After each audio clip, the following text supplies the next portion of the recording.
We are ready for the final matric exams, says the Minister of Basic Education, Angie Motshekga.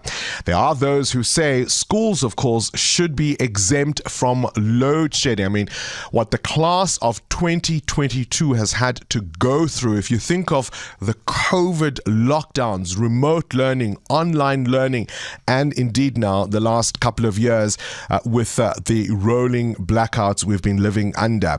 Mugwena Maluleka is the General Secretary of the South African Democratic Teachers Union and joins us now on the line. Thank you so much for your time this morning.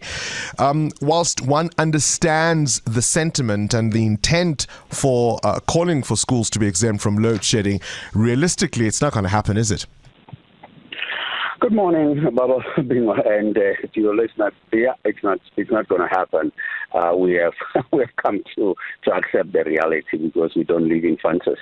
Is that we have attempted to engage, and we were told the facts, and facts are important when you engage. I mean, absolutely, because the power grid is not set up in a way that pockets of communities can simply be exempt from load shedding. So we've got to do the best we can given the resources and the situation we find ourselves in. I made a comment earlier about just how tough the class of 2022 has to be given what they've lived through almost what is now most of their high school career.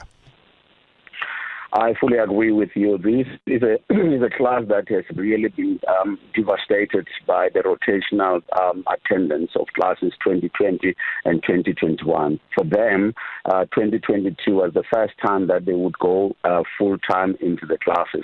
And hence, you have seen that there have been a lot of camps, a lot of afternoon studies, sleeping in schools during the weekend by parents and teachers to making sure that they prepare them. And obviously, it is that we know it is not educationally sound for any person to really study and not have time to rest, not have time to really entertain themselves. Leisure time is very important. But this class of 2022 has forfeited that in order for them to secure a better future for themselves. Thanks to them, thanks to the teachers. It's too early to tell, perhaps, but are we going to look back on really most of their high school career and find that the class of 2022 has been specifically disadvantaged because of all these challenges they have faced, and that perhaps our education isn't where it ought to be, and not necessarily because of any fault of the system? Well, yes, it's too early to say. However, we as teachers are fully aware of what basically any student should be able to do at what point. And clearly getting into the first quarter of 2022, we could see that those that are most important skills and competencies and knowledge that they should have had, they did not have. And therefore, that in itself will tell you that they had to put more effort.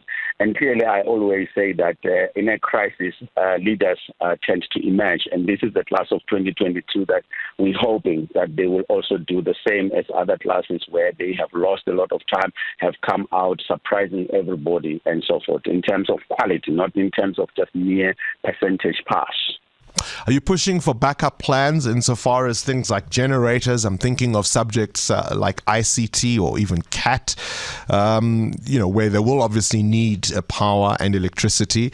Are you pushing for things like backup generators, maybe rescheduling particular exams in case there are, higher levels of power restrictions?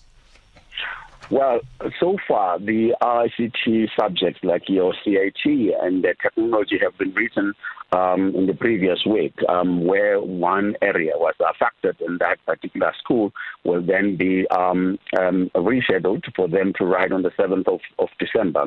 As for the rest of those who were writing those two subjects, they have gone through with minimal disruptions, and therefore the subjects that are remaining don't require personal exactly power throughout their writing, except that obviously because they know computers that are going to be used and so forth. However, the electricity blackout will affect them in many other ways. For example, when they travel in the morning, like today, the traffic's heavy because you will find that there will be no traffic lights working, and that pile up in terms of traffic delays and so forth. Obviously, this morning there's no load shedding, but in other areas, like in Pretoria, where I come from, we have not had electricity for 8 hours. We don't know what the problem is, and it's going to impact on them. The other thing is that when you write examination, already you find yourself really tense as a student, and any form of disruption tonight and tomorrow for 2.5 hours, it raises that level of anxiety, and that's our concern, that the students should not be subjected to this particular level of anxiety when already they don't sleep, already they don't eat enough, because they're trying to secure their future, because matric is everything to them. But as you say, you've accepted the reality of where we live. Bukwena Maluleka, I appreciate your time. That's SADTU's General Secretary there. As I said to him, I appreciate the intent behind the call for schools to be exempted from load shedding. But perhaps it's yet one more sign we need to not be in denial about the country we are living in and the dysfunction we are living through. Current events, developing stories, tough questions. your voice making a difference. This is Breakfast with Bongani Bingwa.